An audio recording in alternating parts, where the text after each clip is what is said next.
Voilà ce qui me paraît être un principe fondamental sur lequel on doit se mettre d'accord.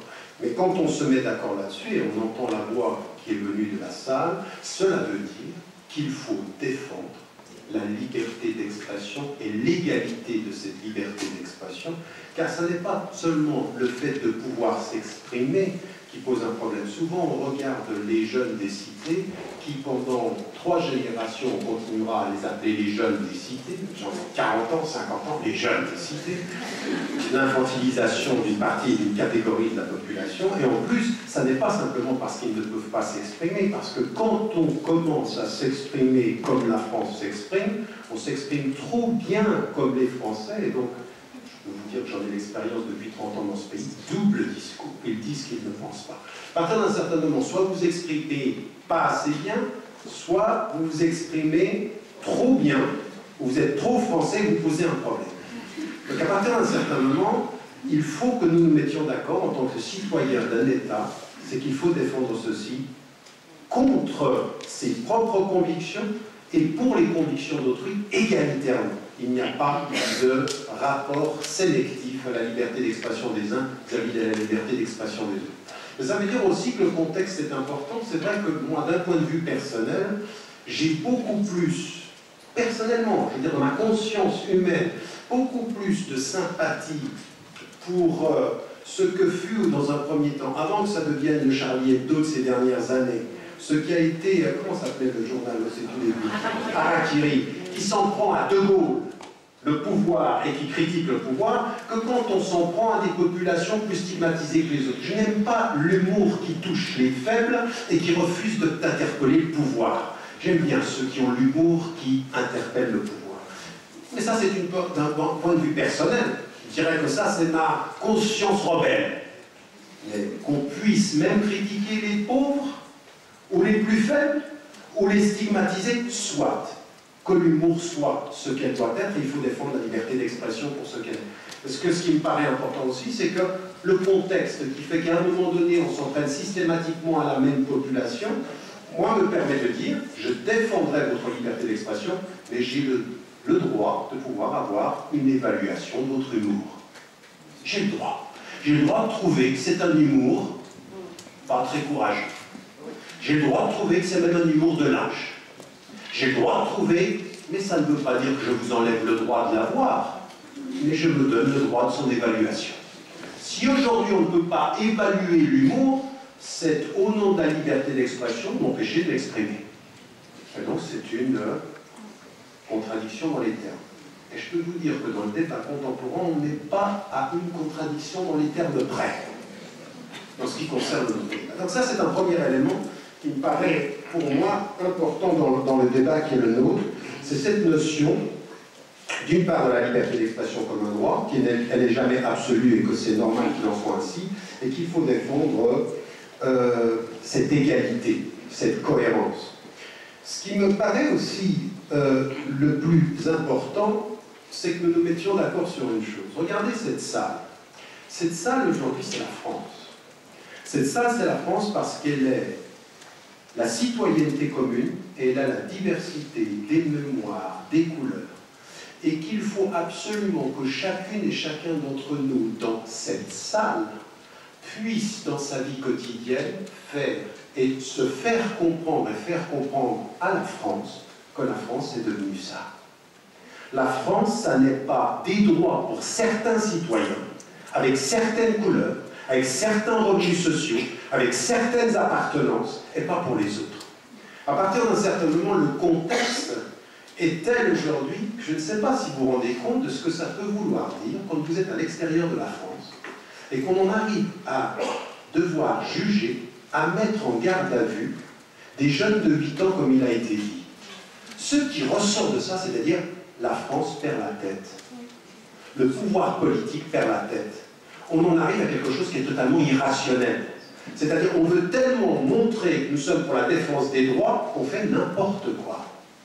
Un jeune de 8 ans, il ne savait même pas ce que ça voulait dire blasphème.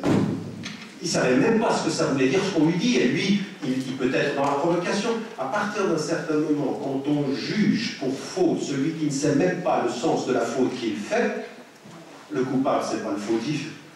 Le coupable, coupable, c'est le juge. Il lui manque de la pédagogie. Il lui manque de la compréhension des choses. Aujourd'hui, la France, elle a besoin d'autre chose que ces jugements passionnés.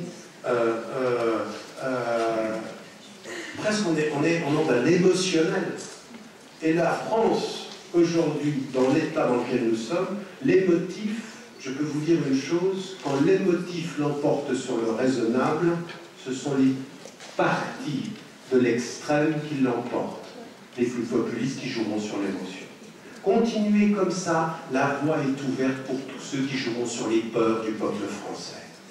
Continuons comme ça. Continuons à entretenir cette espèce d'atmosphère où nous ne sommes pas dans le dialogue raisonnable, mais nous sommes dans l'invective émotionnelle, où on est dans la stigmatisation des uns et des autres. Et moi, ça m'amène à dire qu'aujourd'hui, on peut aller chercher la faute chez les journalistes, et je peux dire qu'il y a une grande responsabilité des journalistes, comme des politiques, comme des intellectuels, comme je l'ai dit, mais à partir d'un certain moment, qu'est-ce qu'il faut que nous réussissions à faire? Moi, j'aimerais dire, il y a 4 chantiers sur lesquels je pense qu'il faut que nous travaillions en urgence. Le premier chantier, vous y avez fait référence, c'est le chantier de l'éducation et de la pédagogie. Parce qu'il ne peut pas s'agir de vivre dans la diversité, dans le pluralisme, dans une société qui aujourd'hui a diverses mémoires au nom de la même histoire, à diverses couleurs, diverses appartenances philosophiques et religieuses, si nous ne passons pas par l'éducation. On s'éduque à la diversité, sinon on subit la division. On s'éduque à la diversité, on s'éduque à l'écoute, on s'éduque à entendre. Ce que vous avez dit, par exemple, à un moment donné, il faut prendre une distance critique par rapport à ce que nous disent les médias, et puis il faut s'éduquer. Il faut donner les moyens de l'intelligence de la diversité. Sinon, on est dans l'émotif de cette division. Et je pense que nos systèmes d'éducation aujourd'hui, au lieu de stigmatiser des jeunes qui ne veulent pas faire une minute de silence, il faudrait peut-être qu'on commence à discuter de la substance, pas des symboles. Il faut cesser les symboles aujourd'hui. Cette espèce de dire qu'en stigmatisant des symboles, vous pensez que parce que Barack Obama a été élu président de la République, il n'y a plus de racisme aux États-Unis? Alors vous ne comprenez rien aux États-Unis, parce que parfois le symbole cache les réalités. Et aujourd'hui, ça pas simplement en disant il faut tous que nous descendions dans la... Attendez, vous avez cru que la France était bleu, blanc, beurre après 98, la victoire de l'équipe de France? Intéressé. Il y a 2005 qui a montré que ça ne l'était pas. Les chiffres parlent d'eux-mêmes. Le double du taux de chômage dans les cités aujourd'hui par rapport à la moyenne nationale. Ça, c'est la réalité de la France. Et qu'à partir d'un certain moment, je pense que sur le plan éducatif, nous avons un travail fondamental à faire. Et ça veut dire quoi? Ça veut dire qu'il nous faut une éducation de sujet, non pas une éducation de victime. Et vous savez, ce que nous partageons tous aujourd'hui, c'est le sentiment d'être des victimes. Vous rentrez dans la communauté musulmane, les citoyens, nous sommes les victimes, ils ne nous aiment pas. Vous entrez dans la communauté française, nous sommes des victimes, ils nous colonisent. Entre victimes. Entre victimes. Il faut une éducation de sujet, un esprit critique, une pensée qui se construise, quelque chose qui nous mène à la complexité, à la réflexion. Aujourd'hui, il faut qu'on sorte de cet émotif et que sur cette éducation-là, nous fassions quelque chose. Et comme j'ai 5 minutes, il y avait 3 autres points que je voulais mettre en évidence, avec donc l'éducation, la formation de sujets, et moi c'est ce que je dis. Je dis aujourd'hui, même aux citoyens français de confession musulmane, au lieu simplement aujourd'hui de dire nous sommes les victimes de deux poids, deux mesures, mais c'est vrai, évidemment qu'il y a du 2 poids, 2 mesures. Évidemment qu'il y a certains sujets que vous pouvez aborder et d'autres que vous ne pouvez pas. Mais au lieu de le constater, il faut aujourd'hui faire des alliances avec des citoyens français qui le comprennent très bien, ceci. Et il faut briser les cloisonnements. Et ça veut dire passer de l'éducation à sujet et à faire des alliances sur des principes et non pas des appartenances sur des cultures et des religions. Aujourd'hui, ce sont ces principes-là qui doivent être nos éléments où nous devons venir ensemble. Donc, être des sujets.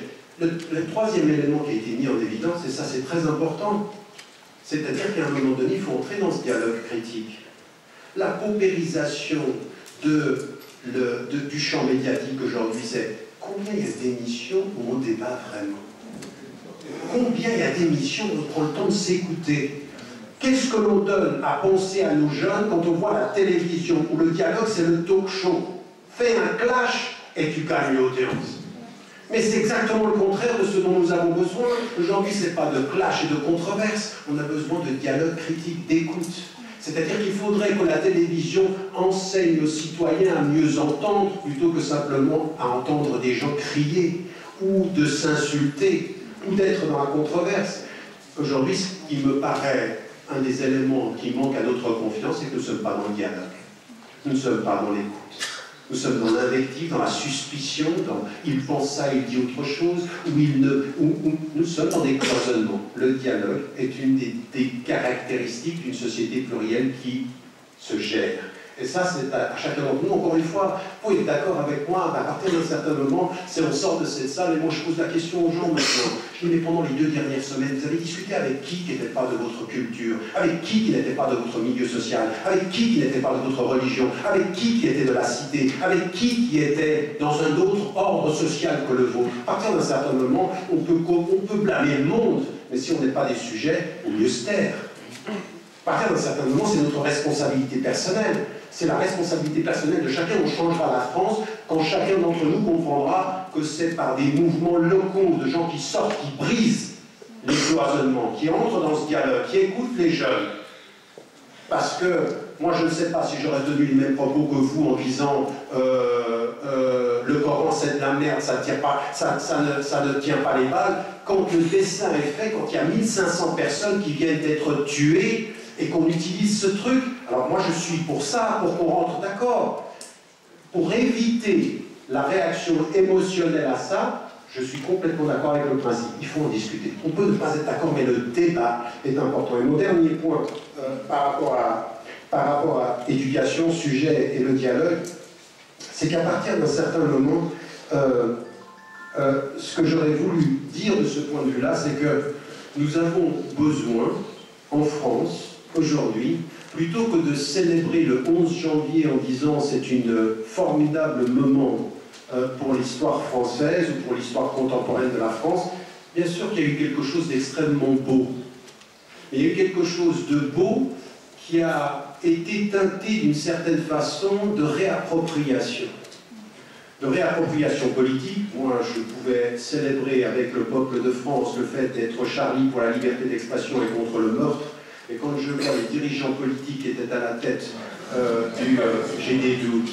J'ai le droit d'en avoir. J'ai le droit d'en avoir en disant attention à ne pas instrumentaliser. Non, n'applaudissez pas, mais j'ai le droit qu'on n'instrumentalise pas ceci. C'est trop important pour le voir instrumentalisé par un certain nombre de gouvernements et de politiques. On se demande ce qu'ils devaient faire là. Enfin, on sait ce qu'ils devaient faire là. Mais ça veut dire pour moi qu'à partir d'un certain moment, on a un engagement citoyen et politique à avoir.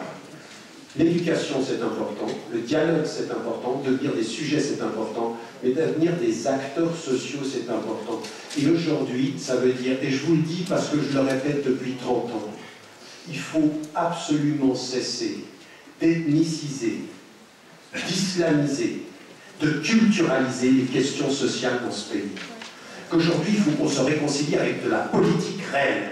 C'est-à-dire qu'il y a des droits, il y a un droit au travail, il y a un droit au logement, il y a un droit à la dignité. Maintenant, si systématiquement je suis dans la frustration sociale, ne vous étonnez pas que je sois dans la réactivité quand je me sens humilié. Ça ne le justifie pas, mais ça l'explique. Et à partir d'un certain moment, si on ne veut pas continuer dans une justification implicite, il faut qu'on travaille sur les causes. Et ces causes-là, c'est que nous devons travailler ensemble. Et ça veut dire une chose. Ça veut dire une chose. Ça veut dire qu'il faut se réconcilier avec le sens de la citoyenneté et de cesser d'utiliser un certain nombre de concepts pour stigmatiser certains. La laïcité, ça n'est pas un instrument pour stigmatiser des musulmans. La laïcité devrait être cet espace qui permet à chacun d'être ce qu'il veut être dans le respect de la loi commune sans discrimination. Ça veut dire qu'il faut revenir à ce vrai débat-là et qu'à partir d'un certain moment, il faut que nous redevenions, passez-moi l'expression et prenez-la comme elle est, des acteurs et des sujets politiques dans la société française et non plus des victimes de ce que les politiques veulent faire de nous et de ce que les médias veulent parfois nous faire croire. Quant aux médias qui seraient systématiquement innocents ou qui n'auraient pas d'orientation, l'expérience m'a montré que ce n'est pas toujours le cas.